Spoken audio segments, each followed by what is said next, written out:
សូមជម្រាបសួរលោកស្រីប្រិយមិត្តទូទាំងស្នេហ៍ជនជាទីគោរពវិលមកជួបគ្នាសាជាថ្មីនៅក្នុងកម្មវិធីហៅមានព័ត៌មានពេលរសៀលបាទសូមជម្រាបសួរដល់ទស្សនិកជនជាទីមេត្រីសូមស្វាគមន៍មកកាន់ព័ត៌មានពេលរសៀលបាទព័ត៌មានជាដំបូងកញ្ញាស្រីយើងបាទចាស់លោកអ្នកឲ្យព័ត៌មានជាដំបូងនៅក្នុងថ្ងៃនេះដែរគឺនៅវេលាម៉ោង 9:30 នាទីចាព្រឹកមិញនេះព្រះមហាក្សត្រខ្មែរព្រះករុណាព្រះបាទសម្ដេចព្រះបរមនាថនរោត្តមសីហមុនីនិងសម្ដេចព្រះមហាក្សត្រី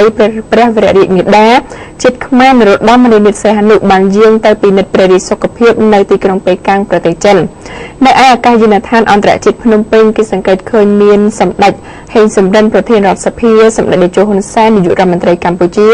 ាសម្ដេចកិត្តិព្រះបណ្ឌិតប៊ុនរនីហ៊ុនសែនប្រធានកាកបាទក្រហមកម្ពុជាព្រះញាតិវង្សសន្និវង្សមន្ត្រីជាន់ខ្ពស់ព្រះបរមរាជវាំងនិងមន្ត្រីជាន់ខ្ពស់នៃរាជរដ្ឋាភិបាលកម្ពុជាជាច្រើនរូបផ្សេងទៀតបានជួនព្រះរាជដំណើរព្រះមហាក្សត្រនិងសម្ដេចព្រះមហាក្សត្រីព្រះរាជសាររបស់ព្រះមហាក្សត្រកាលពីថ្ងៃទី18កុម្ភៈបានបញ្ជាក់ថាការយាងទៅពិនិត្យព្រះរាជសុខភាពនៅទីក្រុងប៉េកាំងនេះព្រះអង្គបានប្រគល់ការងារទៅសម្ដេចជាស៊ីនប្រធានព្រឹទ្ធសភាក្នុងឋានៈជាប្រមុខរដ្ឋស្ដីទីនៃព្រះរាជាណាចក្រកម្ពុជាព្រះមហាក្សត្របានមានព្រះរាជបន្ទូលបញ្ជាក់នៅក្នុងព្រះរាជសារនោះថានៅក្នុងឱកាសអវត្តមានរបស់ទូលព្រះបង្គំខ្ញុំព្រះករុណាខ្ញុំខាងលើនេះសម្ដេចអគ្គមហាធម្មពោធិសាជាស៊ីនប្រធានព្រឹទ្ធសភានិងទទួលជួយទូលព្រះបង្គំខ្ញុំព្រះករុណាខ្ញុំក្នុងឋានៈជាប្រមុខរដ្ឋស្ដីទីនៃព្រះរាជាណាចក្រកម្ពុជាសូមជម្រាបថានៅក្នុងព្រះរាជដំណើរយាងចាក់ចេញពីព្រះរាជាណាចក្រកម្ពុជារបស់ព្រះមហាក្សត្រនិងសម្ដេចព្រះមហាក្សត្រីនៅមិនទាន់បញ្ជាក់ថាព្រះអង្គនឹងយាងនិវត្តន៍នាពេលណានោះឡើយចា៎បាទនេះគឺជាព្រះរាជដំណើររបស់ព្រះអង្គដែលព្រះអ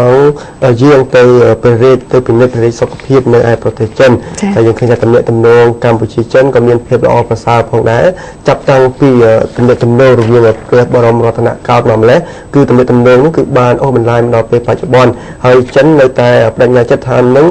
ងចាប់ដៃជាមួយកម្ពុជាហើយនឹងបង្កើនទំនាក់ទំនងហើយទំនាក់ទំនងរវាងប្រមុខរដ្ឋាភិបាលនៃប្រទេសទាំងពីរគឺឈានទៅដល់យុទ្ធសាស្ត្រគ្រប់ជ្រុងជ្រោយហើយមានការបង្កើនទំនាក់ទំនងផ្សេងក៏ដូចជាទំនាក់ទំនងពាណិជ្ជកម្មដូចជាទំនាក់ទំនងការទូតផងដែរបាទនេះគឺជាការយាងរបស់ព្រះមហាក្សត្រទៅកាន់ប្រទេសចិនប៉ុន្តែមិនទាន់បានកំណត់ការបរិច្ឆេទថាព្រះអង្គនឹងវិលនឹង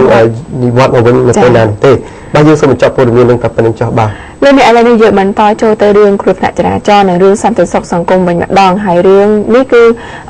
ឺចាក់គឺខាងសមត្ថកិច្ចនោះគាត់ឃើញជិះម៉ូតូអត់មានស្លាកលេខហើយសង្ស័យក៏ទៅខាត់ចាគឺខាត់បានម្នាក់ហើយពីរនាក់ទៀតនោះគឺរត់គិតខ្លួនបាត់តែម្ដងនៅក៏បានពេលស្លាយព្រៃទី2ល្បាតនៅក្នុងមូលដ្ឋានប្រទះឃើញយុវជន3នាក់គួរសង្ស័យជិះម៉ូតូអត់ស្លាកលេខនៅក្នុងល្បឿនលឿនហើយសួរនាំក៏អត់ឈប់ទៀតទើបសមត្ថកិច្ចជិះតាមកាក់បាននៅស្តុបកៅដៃតាមផ្លូវលេខ205កែងមហាវិថីម៉ៅសេតុងសង្កាត់បឹងទំនប់ខណ្ឌទំនប់ទឹកសង្កាត់ទំនប់ទឹកខណ្ឌចំការមនកាលពីវេលាម៉ោង 7:10 នាទីយប់ថ្ងៃទី18ម្សិលមិញនេះចាសរសេរបានឲ្យដឹងថាមុនពេលកើតហេតុម៉ូតូស៊ូស៊ូគីនិចពណ៌សអត់ស្លាកលេខមួយគ្រឿងជិះគ្នា3នាក់ជាយុវជនវ័យក្មេងនៅក្នុងល្បឿនលឿនគួរសមចាលឿនគួរសង្ស័យទើបនគរបាលប៉ុស្តិ៍ទូរស័ព្ទព្រៃទី2ដែលល្បាតនៅក្នុងមូលដ្ឋានប្រទះឃើញគួរសង្ស័យបែបនេះក៏បានហៅឲ្យឈប់ដើម្បីធ្វើការសាកសួរក៏ប៉ុន្តែទាំង3នាក់ហ្នឹងមិនព្រមឈប់ទេថែមទាំងបន្ថែមល្បឿនឲ្យបើករត់គេចមកដល់ស្តុបកៅដៃម៉ូតូនោះជិះលឿនពេកចាប់ត្រាំមិនទាន់ក៏ដួលទៅសមត្ថកិច្ចខាត់ខ្លួនបានម្នាក់ហើយម្នាក់នោះគឺជាម្ចាស់ម៉ូតូរីឯមិត្តភ័ក្តិ2នាក់ទៀតហ្នឹងរត់គេចខ្លួនបាត់តែម្ដងម្ចាស់ម៉ូតូក៏មានឈ្មោះថាវាយចន្ទរិទ្ធភ័យប្រាអាយុ16ឆ្នាំជាសិស្សថ្នាក់ទី10នៅវិទ្យាល័យជាស៊ីមសន្ធមមុខនៅស្នាក់នៅសង្កាត់ទឹកថ្លាខណ្ឌសែនសុខគឺបានដឹងថាមុនពេលដែលកើតហេតុហ្នឹងម៉ូតូរបស់គេគឺទើបនឹងទិញហើយមិនទាន់មានស្លាកលេខទេហើយត្រូវមិត្តភ័ក្តិ2នាក់ទៀតម្នាក់ជាអ្នកបើកម៉ូតូបានបបួលទៅលេងនៅផ្សារទំនើបសវណ្ណាហើយមកដល់ចំណុចខាងលើហ្នឹងក៏ត្រូវសមត្ថកិច្ចគាត់ដេញខាត់ខ្លួនតែម្ដងដើម្បីយកទៅសាកសួរនៅប៉ុស្តិ៍នគរបាលទំនើបទឹកហើយបន្ទាប់ពីសមត្ថកិច្ចសាកសួរនឹងរកមិនឃើញបាត់ល្មើសក៏បានដោះលែងឲ្យម្ចាស់ម៉ូតូត្រឡប់ទៅផ្ទះវិញរីឯម៉ូតូរងចាំយកឯកសារគ្រប់គ្រាន់មកបង្ហាញទៅសមត្ថកិច្ចឲ្យយកត្រឡប់ទៅវិញចានេ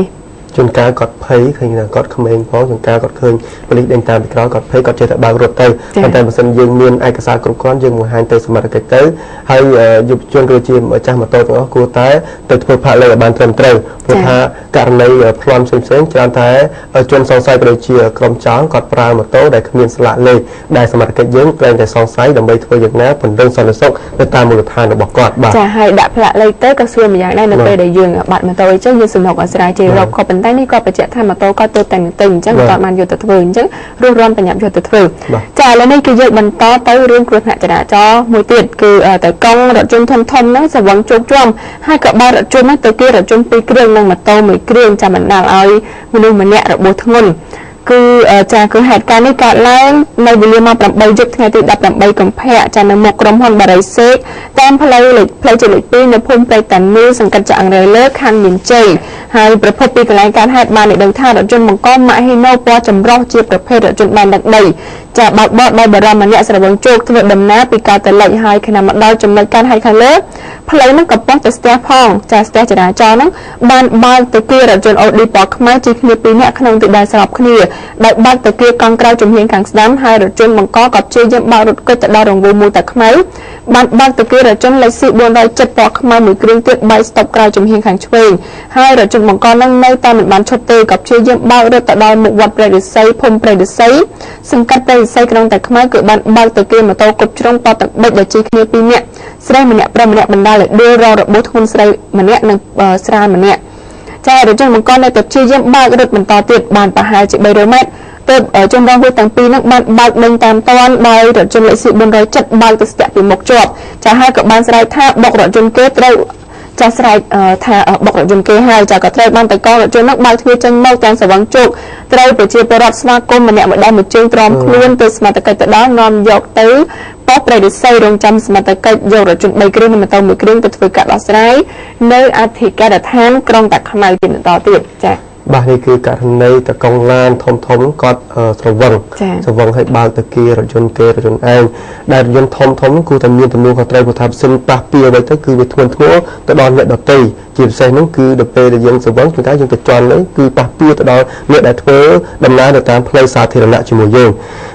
បាទសំខាន់ឲ្យប៉ះមិនតិចចរចាគ្នាទៅកាលណាតាកិច្ចរត់ទៅជាបន្តទៅទៀតនឹងជួនកាលផ្លូវយើងដឹងហើយឥឡូវនេះជុកកំណានយន្តគឺការឡើងខ្លាំងអញ្ចឹងមានការចរាចរណ៍នៅតាមដងផ្លូវច្រើនហើយនៅពេលដែលគាត់ព្យាយាមបើករថកិច្ចអញ្ចឹងមិនអាចថាមិនប៉ះហើយអញ្ចឹងគឺមាននៅប៉ះគេតទៀតចាហើយបើបន្តិចតួចអីយើងគួរណាទៅដោះស្រាយទៅពួកឯជាវិញកាលណាតែយើងបើកហើយយើងនឹងបុកគេហើយប៉ះគេហើយនឹងជាប់មួយទៀតគឺរឿងបើករថកិច្ចនឹងតែម្ដងចាតែច្រើនថែមទៀត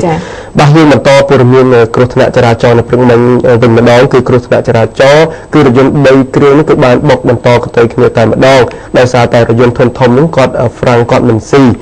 បាទយើងឃើញថាហេតុការណ៍គ្រោះថ្នាក់ចរាចរណ៍មួយបានកើតឡើងនៅវេលាម៉ោង 10:30 នាទីព្រឹកនៅថ្ងៃទី 19 នេះតែម្ដងគឺនៅតាមបណ្ដោយផ្លូវអង្គញាមរទ្ធីនៅក្នុងសង្កាត់ភ្នំពេញថ្មីខណ្ឌសែនសុខរថយន្តបង្កនេះគឺរថយន្តធំគឺម៉ាក Hyundai Polo Solid Q ដែលមានស្លាកលេខ 3C 19 កៅគត់បើកបរក្នុងទិសដៅពីត្បូងទៅជើងបានបុកពីក្រោយរថយន្ត Visto មួយគ្រឿងពណ៌ក្រហមដែលមានស្លាកលេខកំពង់ឆ្នាំង 2A10.02 ហើយរថយន្ត Visto បានបន្តទៅបុកនឹងរថយន្ត Toyota Hilux មួយគ្រឿងទៀតដែលពណ៌ 3E ដែលមានស្លាកលេខ Commer 021320 គត់យើងឃើញថារថយន្តHilux នឹងបាននិយាយដឹងថាគាត់បាន